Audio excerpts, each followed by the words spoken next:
우리에게 주시는 하나님 말씀은 고린도전서 4장 1절에서 2절 말씀입니다. 고린도전서 4장 1절에서 2절 말씀.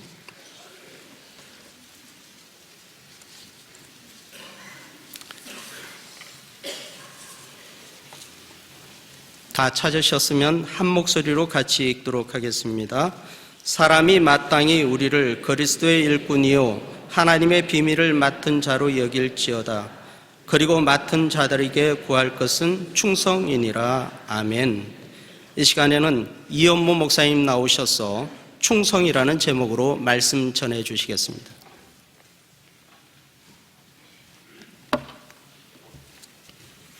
우리 같이 기도하겠습니다.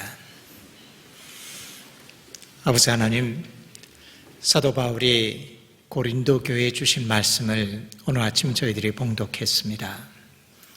하나님의 성령이 이 말씀을 붙잡아 주셔서 이 말씀에 하나님의 뜻을 제대로 이해하고 그대로 순종하도록 도와주시옵소서. 예수님의 이름으로 기도드렸습니다. 아멘. 오늘 저희들이 봉독한 본문 말씀은 교회에서 재직이나 직분을 임명할 때 가장 대표적으로 인용하는 말씀입니다. 사람이 마땅히 우리를 그리스도의 일꾼이요 하나님의 비밀을 맡은 자로 여길지니라. 그리고 맡은 자들에게 구할 것은 충성이니라 라는 말씀입니다. 이 말씀은 아마 계시록 2장 10절에 서머나 교회에다가 주신 말씀, 내가 죽도록 충성하라. 그리하면 내가 생명의 관을 내게 주리라 라는 이 말씀과 함께 헌신적인 봉사를 권하는 대표적인 말씀으로 사용되고 있습니다. 근데 아주 조심스럽게 여러분에게 말씀드리는 것은 이 두 구절만큼이나 해석상의 오해를 불러일으키는 구절이 드물다는 겁니다. 성경이 잘못 번역된 건 아닙니다. 제대로 번역됐지만 언어적인 차이와 아마 좀 문화적인 차이 때문에 이 두 말씀이 전하고자 하는 의도가 우리에게는 사실 좀 전혀 다른 의도로 도달하게 된다는 겁니다. 조심스럽게 말씀드린다면 몸바쳐 헌신하라는 얘기가 아닙니다. 이것은 우리는 흔히 충성이라는 단어를 들으면은 한국 사람들은 자동으로 군대에서 격려할 때마다 외치는 충성하고 외치는 군대의 구호를 떠올립니다. 이때 충성이라는 말의 의미는 나의 상태에 상관없이 국가나 조직 내에 주어진 사명에 대해서 몸바쳐서 임무를 완수하는 것을 의미합니다. 아마 이런 의미의 영어 단어를 찾는다면은 충성은 아마 그때는 로열티를 의미하는 것 같습니다. 그런데 문제는 이 고린도전서 4장 2절에서 말씀하고 있는 충성은 그 단어가 아니라는 겁니다. 제 개인적으로는 영어 성경 중에서 NASB라는 성경을 가장 좋아합니다. New American Standard Bible이라는 건데요. 제가 가장 좋아하는 이유는 헬라어와 히브리어를 가장 정확한 의미로 번역한 성경이기 때문에 좋아합니다. 근데 이 NASB 성경에서 이 고린도전서 4장 2절의 충성이라는 말을 뭐라고 번역하고 있냐면 trustworthy라고 번역을 합니다. 아마 가장 가까운 우리말을 찾는다면 신뢰성이라는 말입니다. 신뢰성. 그리고 다른 영어 성경들에 보면은 faithfulness 혹은 reliable 아마 전부 다 신뢰할 만한, 믿을 만한이라는 단어를 사용하고 있습니다. 그렇기 때문에 여기에서 쓰이고 있는 말의 의미는 뭐냐면은 신뢰할 만한 성품, 믿을 만한 태도를 의미하는 말입니다. 즉 몸바쳐 섬기는 행동보다는 하나님 앞에서 신뢰받을 만한 성품을 가지라고 권하는 것이 이 본문의 말씀입니다. 사실 이 충성에 대한 해석은 굉장히 조심스럽습니다. 이 충성에 대한 해석이 어떻게 되느냐에 따라서 우리 신앙생활에 미치는 영향이 너무나 크기 때문에 아주 조심스럽게 이 말의 정확한 의미가 뭔가를 고민해야 됩니다. 어쩌면 이런 부분이 신학과 다양한 언어를 공부해야 되는 신학자나 사역자들의 책임인 것 같습니다. 그래서 저도 오늘의 말씀을 준비하면서 정말 이 말씀의 본래적인 의미가 뭘까를 나름대로 참 고민을 많이 해봤습니다. 항상 그렇게 하진 않지만 이번에는 바이블 허브라는 프로그램을 사용해서 이 고린도전서 4장 1절과 2절의 말씀을 나름대로 깊숙이 살펴봤습니다. 영어 성경에는 21가지의 번역본이 존재합니다. 그래서 21가지의 영어 번역본에서 전부 다 이 고린도전서 4장 1절과 2절을 어떻게 해석하고 있는지를 전부 다 비교해 보았습니다. 그리고 주석서들을 4권을 참조하면서 그들이 4장 2절의 의미를 뭐라고 해석하는가를 살펴보기도 했습니다. 인터리니어 바이블을 가지고 살펴보기도 했고 헬라어 성경을 가지고 그 단어를 찾아보기도 했고 그리고 4장 1절과 2절에 사용된 모든 헬라어 단어들을 끄집어내서 가장 유명한 그 콘코던스 코드 헬라어 사전에서 일일이 그 단어가 예수님 당시에 무슨 의미를 가지고 사용되어졌는가를 살펴보기도 했습니다. 그 결과 고린도전서 4장 2절의 말씀은 정확하게 헬라어의 의미를 살핀다면 이런 말씀입니다. 우리말 성경에는 그리고 맡은 자들에게 구할 것은 충성이다라고 얘기했지만 이것을 정확히 해석한다면 이런 말입니다. 위에 말한 것, 즉 1절에서 말한 겁니다. 우리를 그리스도의 일꾼이요 하나님의 비밀을 맡은 자로 여기라고 하는 것보다 더 중요한 것이 있는데 헬라어 실제로 그렇게 말이 있습니다. 그래서 오델로이폰이라는 말을 쓰고 있는데 오델로이폰이라는 말은 얘기한 것들보다 더 중요한 것이라는 말입니다. 지금 1절에서 얘기한 우리를 그리스도의 일꾼이요 하나님의 비밀을 맡은 자로 인정해 달라는 것보다 더 중요한 것이 있는데 그것이 뭐냐면 직분을 맡은 자들은 먼저 자신이 신뢰받을 만한 사람이라는 것을 증명해 보이라고 말하는 겁니다. 여기에 실제로 동사로 헤우레트라는 동사를 사용하는데 흔히 사용되어지는 헬라어 동사는 아닙니다. 그런데 이 헤우레트라는 단어를 아주 정확하게 해석하면 무슨 의미냐면 조사하고 연구해봐서 발견해내라는 겁니다. 자세히 살펴보고 검토해보고 그래서 찾아내라는 겁니다. 다른 말로 하면 그 사람에게 신뢰할 만한 성품이 있는지를 발견하고 증명해내라는 겁니다. 즉 여기서 하고 있는 말씀은 뭐냐면은 여러분이 우리가 직분을 맡았다라면 몸바쳐 죽도록 일하라는 것보다는 직분을 맡은 자라면은 먼저 자기가 그 직분을 감당할 만한 신뢰받을 만한 자인지 믿을 만한 자의 삶이 있는지를 증명해 보이라고 요청하는 겁니다. 이 해석이 더 맞다고 보는 이유는 이 4장 2절 전에 3장을 얘기합니다. 근데 바울이 3장에서 고린도 교회의 많은 문제를 얘기하는데 우리가 육체적인 일에 매여 있다라고 얘기하면서 그가 얘기하는 것이 뭐냐면은 공적과 지혜와 성취의 문제를 가지고 교인들이 서로가 누구다라고 나누고 있습니다.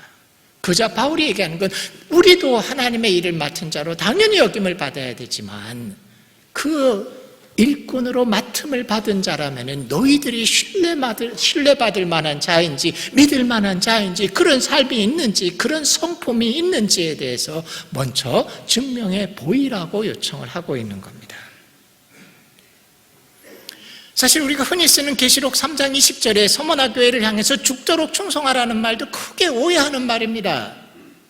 이 죽도록 충성하라는 말에는 아주 독특하게 아크리라는 헬라어 단어가 사용되는데 이 아크리라는 단어는 뭐냐면은 시간의 시점을 가르치는 전치사입니다. 그렇기 때문에 이건 무슨 말이냐면 죽을 때까지 네가 변치 않고 신실한 삶을 살라라는 얘기입니다. 죽도록 충성하라는 말은. 즉 서머나 교회의 환난의 때가 됐고 많은 시험의 기간이 있는데 너희들이 죽을 때까지 죽는 시점까지 변하지 말고 하나님 앞에 신뢰받을 만한 자로 살아가라는 권면이 사실은 이 계시록 2장 10절의 말씀입니다. 성경에 충성이라는 단어가 여러 번 나옵니다. 한번 다 찾아봤습니다. 우리말 성경에서는 구약에서 16번, 신약에서 22번 충성이라는 말이 나옵니다. 그 38구절을 전부 다 제가 읽어봤습니다. 그 가운데는 두세 개 정도는 군대에서의 말하는 충성, 로열티를 의미하는 것이 있었지만 그것을 제한 나머지 모든 충성이라는 단어는 사실은 신뢰받을 만한 성품, 믿을 만한 삶, 의지해도 믿고 맡겨도 괜찮을 자질을 말하는 것들이었습니다. 실제로 여러분 보시면은 에베소서 1장 2절과 골로새서 1장 2절 같은 데 보면은 이렇게 인사를 합니다. 에베소에 있는 성도들, 그리고 똑같은 말로 바로 신실한 자들이라고 얘기합니다. 바울은 성도의 의미가 뭐냐면 믿을 만한 자들, 신뢰할 만한 자들이라는 용어를 쓰고 있는 겁니다. 거기도 피스토스라는 똑같은 단어를, 여기서 말하는 충성과 똑같은 단어를 사용하고 있습니다. 그렇기 때문에 우리가 배워야 될 것은 뭐냐면 하나님이 정말 귀하게 여기는 것은 몸 바쳐 일하는 것보다도 더 먼저 자기가 그 하나님의 일을 감당할 만큼 신뢰받을 만한 자인가를 찾고 계시다는 걸 아셔야 됩니다. 한 가지 오해하지 마세요. 내가 일하지 않으면 하나님의 일이 이루어지지 않을 것처럼 염려하시는데 그렇지 않습니다. 하나님은 우리의 도움이 없어도 당신의 일을 능히 이룰 수 있는 전능하신 하나님이십니다. 그 대신 하나님은 우리에게 원하는 것이 뭐냐면 내가 너희들에게 일을 맡겨줄 텐데 그 일을 맡을 만큼 신뢰받을 만한 자인지 믿을 만한 자인지를 먼저 보이라고, 그런 사람을 찾고 있다라고 말씀하시는 겁니다. 주님의 심정은 그겁니다. 우리가 잘 오해하는 구절이 또 하나 있습니다. 잠언 20장 6절에 보면 얼핏 읽어서 이해가 안 되는 구절이 하나 나옵니다. 이런 말씀이 있습니다. 많은 사람이 자신의 인자함을 자랑하나니 충성된 자를 누가 만날 수 있을까? 이게 우리 마음에 얼핏 와닿지 않죠. 이 말도 사실은 아주 본래적인 의미를 찾으면 뜻밖의, 여기서 자신의 인자함이란 말이 사실 로열티라는 말입니다. 그렇기 때문에 아마 저보고 현대어로 번역하려면 이렇게 번역하기 원합니다. 많은 사람들이 자기가 하나님을 향해서 얼마나 헌신된 행동을 했는가를 자랑하지만 정말 신뢰할 만한, 믿을 만한 사람을 어디서 만날까라는 탄식의 이야기입니다. 하나님의 관심은 일이 아닙니다. 하나님의 관심은 그 하나님의 일을 기꺼이 감당할 만큼 신뢰할 만한 자인지 믿을 만한 사람인지가 더 관심이라는 겁니다. 신뢰받지 못할 사람이 목숨을 바쳐 헌신하면 아주 위험합니다. 교회 신앙의 많은 위기가 오히려 이런 문제에서 발생합니다. 그렇기 때문에 우리의 중요한 것은 먼저 내가 하나님과 사람들 앞에서 신뢰받을 만한 자인지 믿을 만한 자로 준비가 되어 있는지를 우선순위를 두고 봐야 됩니다. 그렇다면 신뢰받을 만한 사람이라는 것은 어떤 사람을 가르칠까요? 첫 번째로 신뢰받을 만한 사람은 하나님 말씀대로 사는 사람입니다. 하나님의 말씀대로 사는 사람이 신뢰받을 만한 사람입니다. 바울은 고린도전서 3장에서 그 얘기를 합니다. 그가 계속 얘기하는 것이 뭐냐면 우리의 터는 그리스도다, 우리의 터는 그리스도다라는 얘기를 합니다. 그 말은 뭐냐면은 그리스도의 근거를 두고 살아야 된다. 다른 말로 이것을 좀 더 넓힌다면 하나님의 말씀에 근거해서 사는 삶을 살아야 된다는 겁니다. 하나님의 말씀에 자신의 삶을 비춰보고 고치고 그 말씀대로 순종하고 사는 것이 하나님의 말씀대로 사는 삶입니다. 우리 가운데 흔히 신앙생활 하십니까? 라는 말을 이렇게 이해하는 경우가 있습니다. 신앙생활 하십니까? 라는 말은 교회 다니십니까? 라는 말처럼 생각합니다. 예, 신앙생활을 처음 시작하는 초신자들에게는 그 말이 맞을 수 있습니다. 하지만 언제까지 여러분들이 신앙생활 하십니까?를 교회 나가고 있습니까? 라고 이해하면 부끄러운 일입니다. 그것보다는 신앙생활이 뭡니까? 이렇게 얘기하셔야 돼요.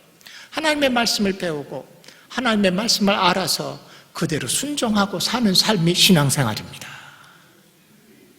그런 신앙생활을 살기 위해서 교회 생활은 도와주고 보충해 주는 것이지 교회 출석하는 게 신앙생활이 아닙니다.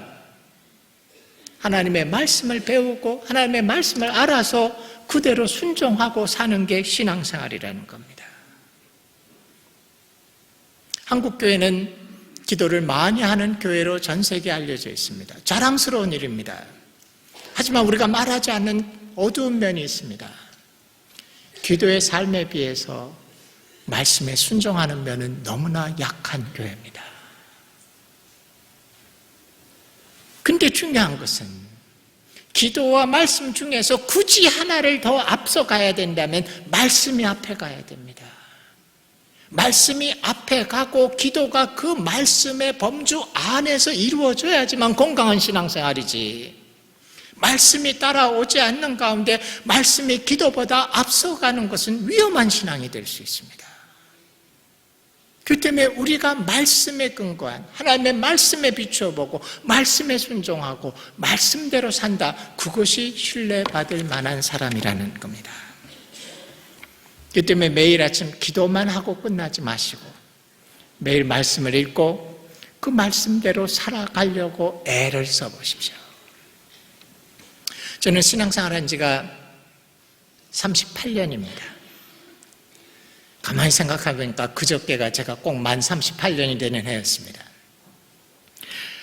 물론 아직도 하나님 앞에서 연약하고 부끄러운 부분이 많고 하나님의 뜻대로 완벽하지 못한 취약한 부분들이 정말 많은 사람이지만 그래도 지난 38년 동안 주님 안에서 자라온 저의 신앙을 돌아다 봤을 때 무엇 때문에 내가 영적으로 하나님 안에서 조금씩 성장해 왔는가를 돌아본다면 한 가지입니다. 말씀을 읽고 그 말씀대로 살려고 애썼고 그렇게 살도록 도와달라고 기도했기 때문에 성장했습니다. 저는 매일 아침 말씀을 읽고 나면은 그날 지키고 내가 하나님의 뜻에 순종하기 원한 일 한 가지를 택했었습니다. 많이 따라갈 수 없으니까요. 근데 물론 자주 잊어버리죠. 살다가 보면은. 군대에 있을 때는 그날 내가 하나님의 말씀대로 살기 원해 한 가지를 쪽지에다 적어서 군인들 여름이 되면 이렇게 옷소매를 걷어서 뚫뚫 말하는데 거기다 꽂고 다니면서 하루에도 여러 번 그 쪽지를 꺼내보면서 내가 오늘 이런 삶을 살기로 했었지. 하나님이 나에게 이런 순종을 요구했을지를 거듭거듭 기억했었습니다. 하루에 한 가지 지켜서 삶이 변하진 않습니다. 하지만 그것이 10년이고 20년이고 30년이고를 지나면서 서서히 하나님은 삶을 변화시켜 나갑니다. 말씀대로 살지 않는 사람에게서 나오는 헌신과 열심은 참되지 않을 뿐더러 위험합니다. 신뢰받을 만한 사람은 말씀대로 사는 사람입니다. 두 번째로, 말씀대로 사는 사람은 사람의 눈치를 보지 않고 신뢰받을 만한 사람은 두 번째 신뢰받을 만한 사람은 사람의 눈치를 보지 않고 하나님을 의식하고 사는 사람입니다. 산상수훈의 마태복음 6장에 보면은 유대인들이 가장 중요시 여겼던 세 가지 신앙의 덕목에 대한 이야기가 나옵니다. 유대인들은 세 가지를 가장 중요시 여겼는데 그것은 기도와 구제와 금식이었습니다. 근데 이 부분을 자세히 읽어보시면 우리가 발견한 핵심은 열심히 기도해라, 더 많이 구제해라, 더 자주 금식하라라는 말이 아니라 여기에 핵심은 사람에게 보이려고 하지 말아라라는 겁니다. 사람에게 보이려고 하지 말고 은밀한 중에 보시는 하나님 앞에서 하나님만을 의식하고 하라는 겁니다. 우리의 삶은 많은 부분이 사람들의 눈치를 보고 살 수밖에 없습니다. 특별히 한국과 같은 체면 문화에서는 남들이 나를 어떻게 보는가가 중요하기 때문에 더더욱 그렇습니다. 그러다 보니까 어느새 우리는 신앙생활조차도 사람들의 눈치를 의식하면서 살아가게 됩니다. 교회에서 열심을 내는 것도 은근히 사람들의 인정과 칭찬을 기대하고 행하곤 합니다. 근데 하나님은 우리의 마음의 동기를 보시는 분이라고 얘기합니다. 데살로니가 전서 2장 4절에 보면 하나님께서 말씀하시길 오직 우리의 마음을 감찰하시는 하나님, 우리의 어떤 행위나 우리가 한 결과 그게 중요한 게 아니라 하나님에게 정말 중요한 것은 무슨 동기로 그것을 했는지 우리의 마음의 우리의 마음을 감찰하시는 그 하나님을 기쁘시게 하라라고 권하고 있습니다. 사람의 눈치를 보지 않고 하나님만을 의지하고 하나님만을 의식하고 흔들리지 않고 행동하는 사람이 신뢰받을 만한 사람입니다. 제가 이렇게 얘기하면 저는 굉장히 신뢰받을 만한 사람이라고 생각할지 모르지만 아니요, 끊임없이 실패하고 있습니다. 근데 그 실패를 발견하고 깨달을 때가 어떻게 보면 영적으로 성장하는 때입니다. 한 10여 년 전에 저에게 참 어려움이 있었습니다. 원치 않는 많은 모함을 받았고 공격을 받았고 제 마음속에 그로 인해서 말할 수 없는 억울함과 분노와 쓴뿌리들이 있었습니다. 근데 하나님 앞에 가서 그 문제를 놓고 기도해 봤을 때 하나님 앞에서는 제가 참 떳떳했습니다. 하나님, 제가 하나님 앞에 죄 지은 게 없습니다. 하나님, 제가 하나님 앞에서 하나님의 관점에서 봤을 때 잘못한 것이 없습니다. 근데도 제 속에서 회복이 되지 않습니다. 여전히 쓴뿌리가 있고 분노와 억울함과 이런 것들이 깊숙이 뿌리박고 있었습니다. 그리고 안식년을 떠났습니다. 그 해에 9개 나라를 돌아다니면서 1년 동안을 살았습니다. 선교사들을 돕고 일단 한국을 떠나고 저를 괴롭히던 많은 그런 억울한 문제에서 떠나버리자 마음이 편할 것 같지만 회복이 되지 않습니다. 끊임없이 제 속에 분노와 이런 것들이 깊은 쓴뿌리가 있었습니다. 근데 그 가을에 미국에서 몇 달을 지나게 됐는데 텔레비로 아틀란타 제1침례교회 담임 목사인 찰스 스탠리의 설교를 계속 들었습니다. 찰스 스탠리는 미국 남침례교에서 설교자로서 첫째 손가락을 꼽는 사람입니다. 근데 이분이 시리즈 설교를 쭉 하셨는데 Landmine in the Path of Believer라는 그런 시리즈 설교를 하셨어요. 신자들의 삶 가운데 삶의 여정에 있는 지뢰들. 근데 어느 날은 이분이 Fear라는 설교를 하셨습니다. 두려움이라는 설교입니다. 근데 이분이 교인들에게 이런 고백을 해요. 여러분, 일주일 내내 내 마음을 누르고 있는 두려움이 있습니다. 내 속에서 항상 떨치어버리지 못하는 두려움이 하나 있습니다. 그것이 뭔지 아십니까? 설교를 죽쓸까 봐 두려운 겁니다. 남침례계 최고의 설교자인데 일주일 내내 자기 마음속엔 그 두려움 때문에 항상 눌려서 산다는 겁니다. 근데 어느 날 자기가 발견한 것은 뭐냐면 왜 자기가 그것을 두려워할까 했을 때 그가 발견한 건 사람들의 인정과 사람들의 평가와 사람들의 칭찬과 그것이 자기 삶의 모든 것을 판단하는 기준이 되어 있었다는 걸 그가 발견했습니다.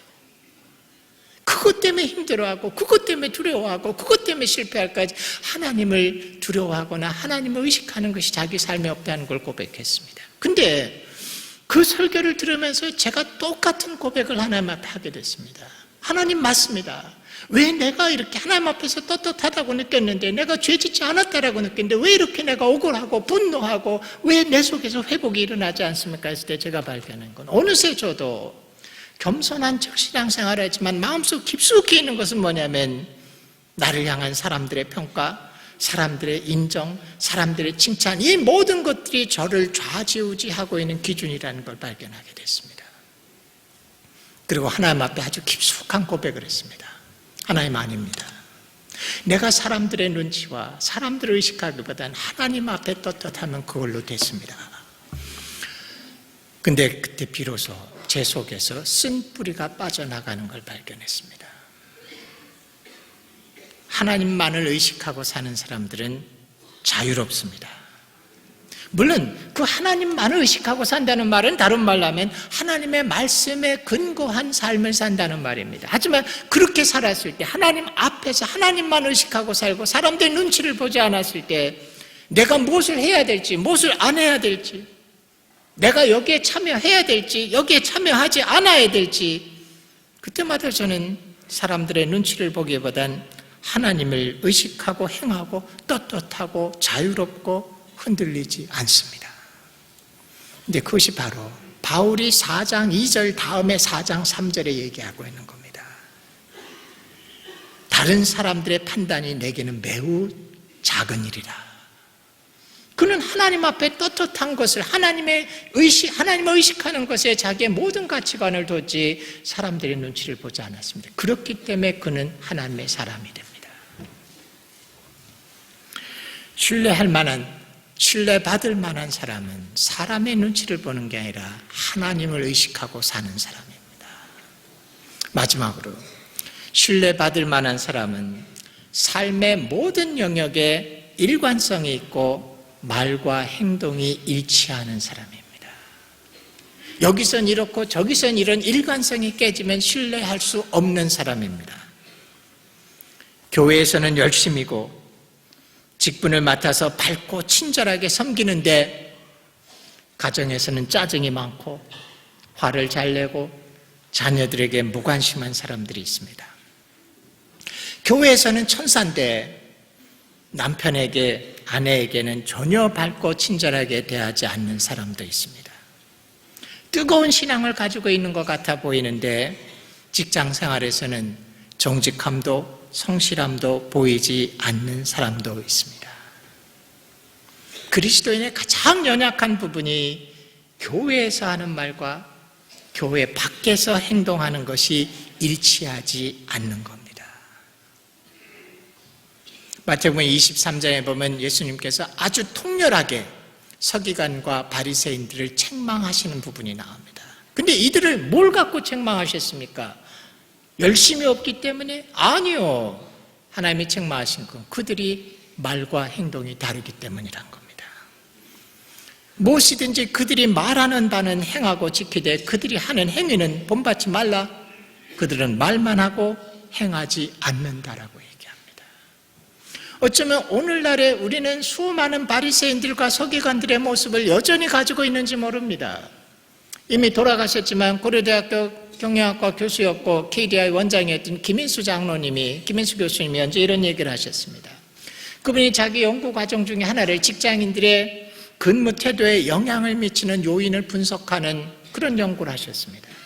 이분이 자기가 장로이기 때문에 거기다가 일부러 기독교 신앙을 가진 사람과 기독교 신앙을 가지지 않은 사람을 비교하는 요인을 하나 집어넣어서 연구를 해봤습니다.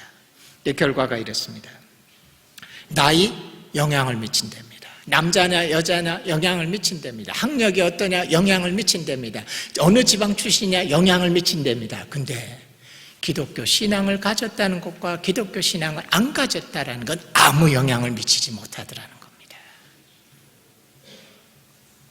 신뢰받을 만한 사람은 교회 안이든 교회 밖이든 일관성이 있어야 되고 가정에서든 직장에서든 교회에서든 일관성이 있고 말과 행동을 함께 일치해야만 합니다. 물론 이것은 여러분 조심하세요. 고개를 끄덕이지만 자기에게 적용하지 않습니다. 왜냐하면 그리스도인들은 자기도 모르게 자기 합리성이 아주 강한 사람들로 변해져 있습니다. 나는 잘하고 있어. 나는 괜찮아. 나는 교회와 가정이 다 일치해라고 생각하지만 그렇지 않은 분들이 너무 많습니다. 왜? 자기를 모릅니다. 이면에만은 여러분의 판단을 신뢰하지 마시고 다른 사람의 피드백을 받으셔야만 됩니다. 아내에게, 남편에게 물어보시고 자녀들에게 물어보시고 이웃 사람에게 물어보시고 직장 동료에게 물어보면서 내가 정말 일관성이 있는지 내 말과 행동이 일치하는지 그들의 피드백을 받아보셔야만 됩니다. 얼굴에 껌땡이가 묻으면 자기는 모릅니다. 안 보이니까. 그러나 모든 사람은 그것을 볼 수 있습니다. 그렇기 때문에 피드백을 꼭 받으셔야 됩니다.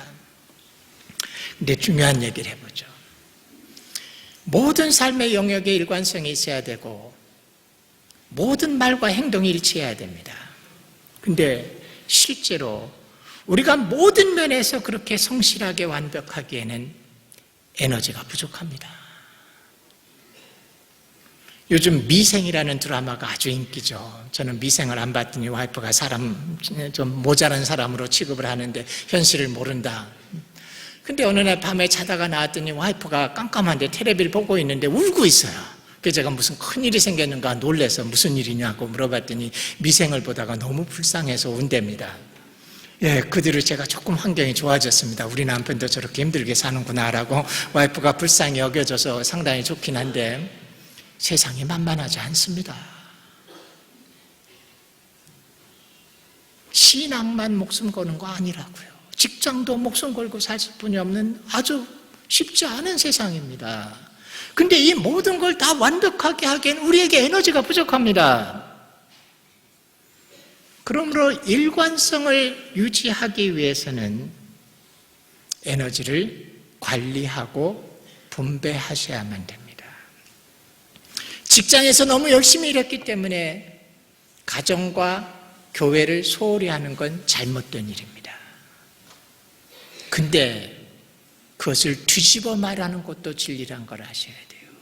교회에서 너무 열심히 일했기 때문에 가정과 직장에서 소홀한 것도 잘못된 겁니다.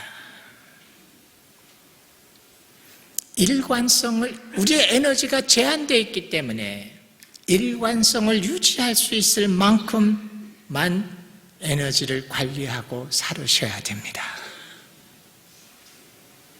가정에서 진실되고 성실한 만큼 직장에서도 진실되고 성실하십시오. 그만큼. 그리고 가정과 직장에서 진실되고 성실한 만큼만 교회에서도 진실되고 성실하십시오. 뒤집어도 마찬가지입니다. 교회에서 성실하고 진실한 만큼 가정과 직장에서 성실하고 진실하십시오. 조심스러운 얘기를 하나 하죠. 이런 얘기 해도 되는가 모르겠지만 그냥 저의 연약함으로 알고 받아주십시오. 저는 구정이나 추석과 같은 명절에 집회 요청을 받으면 망설이지 않고 거절합니다. 제게는 가족과 중요한 시간을 보내는 것이 설교하는 것만큼이나 중요하기 때문에, 설교하는 것만큼이나 신앙생활이라고 믿기 때문에 거절합니다. 그리고 하나님 앞에 떳떳하다고 생각합니다. 에너지가 많으면 더 많은 일을 하십시오. 하지만 에너지가 부족할 때 일관성을 깨트리지 않는 것이 그 제한된 에너지를 가지고 사는 삶에서 실수를 범하지 않는 겁니다. 하나님의 일꾼이 돼서 열심을 내는 거 당연히 필요합니다. 하지만 하나님의 일꾼이 돼서 목숨 바쳐 일하는 것보다 더 중요한 것은 먼저 내가 신뢰받을 만한 사람인 것을 증명하고 인정받아야만 됩니다. 신뢰받을 만한 사람은 말씀대로 사는 사람이고, 사람의 눈치를 보지 않고 하나님을 의식하고 사는 사람이고, 그리고 삶의 모든 영역에 일관되고 말과 행동이 일치하는 사람입니다. 고린도전서 4장 2절의 말씀을 꼭 기억하십시오. 무엇보다 더 중요한 것은 하나님의 일을 맡은 사람들은 스스로 신뢰받을 만한 사람이라는 것을 증명하는 일을 먼저 하라는 겁니다. 기도하겠습니다. 아버지 하나님, 바울의 권면대로, 성경의 말씀대로 우리의 삶에서 하나님 앞에서 하나님의 일을 맡을 만큼 신뢰받을 만한 자로, 믿을 만한 자로, 의지함을 받을 만한 자로 우리를 준비시키는 일에 우리가 깊이 헌신하도록 도와주시옵소서. 삶의 우리의 일관성이 깨어져서 사람들에게 손가락 받는 것이 아니라 삶의 모든 영역에서 신뢰받을 만한 자로 인정되는 것이 우리의 삶의 우선순위를 갖도록 축복해 주시옵소서. 우리를 하나님의 일꾼이요 비밀을 맡은 자로 인정하시고 불러주시는 것을 감사합니다. 그 하나님의 은혜 앞에서 우리가 먼저 신뢰받을 만한 자로, 하나님의 말씀을 받을 만한 자로, 믿을 만한 자로 살 수 있도록 저희를 도우시고 변화시켜 주옵소서. 이제는 우리를 죄 가운데서 구원해 주신 예수 그리스도의 은혜와 하나님의 사랑하심과 성령의 교통하심이 이 땅에서 하나님 앞에 신뢰받을 만한 자로 살기 원하는 귀한 성도들 위해 지금부터 영원토록 함께해 주시기를 간절히 축원하옵나이다. 아멘. 할렐루야.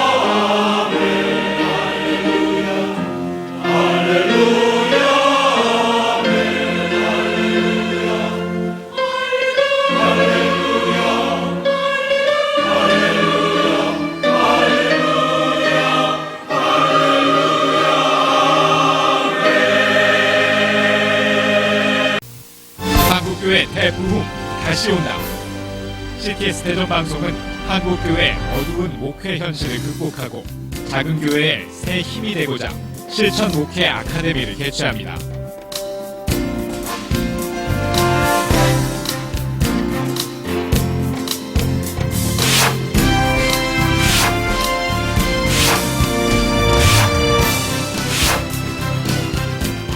설교가 살아있어야만 교회가 살아요. 실천 목회 아카데미로 오십시오. 서로의 목회를 세워주는 그런 연합의 장이 될 것입니다. 저도 깜짝 놀랐어요. 되는구나. 아, 이게 되는구나. 농사 짓듯이 단계별로 이분들을 기도하고 충분히 섬기고 초청하게 되는구나. 좌표를 다시 한번 점검하게 하는 그런 질문들만 이렇게 우리가 잘 다듬어도 목회의 방향성은 분명히 잡을 수 있지 않을까 하는 생각이 들어갑니다. 뿐만 아니라 하나님을 만나고 진짜 죄를 극복해 가는 세상이 감당치 못하는 사람으로 세우는 일이 가장 중요한 게 아니냐. 무한한 잠재적 가능성이 있다는 걸 기억하고 믿음으로 양육하는, 믿음으로 잘 양육해서 시대를 바꿀 수 있는 여러분들이 되셔야 될 것입니다. 하나님의 위대한 역사의 현장에 여러분을 초대합니다.